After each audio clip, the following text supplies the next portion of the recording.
Kain muna tayo dito guys, ano. Ha? Nag-isip pa. Yan ang kunin mo. Parehas yata ng presyo. 8, 13 oh.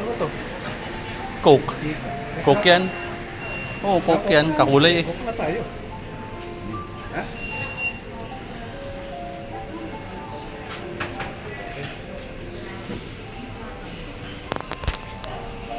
Tinanggihan yung... Tanagyan yung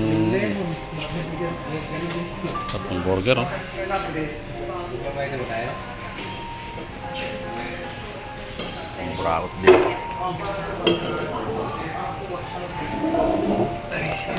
Gusto nyo tapos parang yan mo. Tapos isend ko na lang sa'yo. So yan. Send ko na rin mamaya pre. 489, 47. Peso yung babayad ko rin. Peso. Oo, peso. Wala naman yung kung granite ko sa Revolut. Peso na. Sa video. Ah. Ah, oh, maganda ng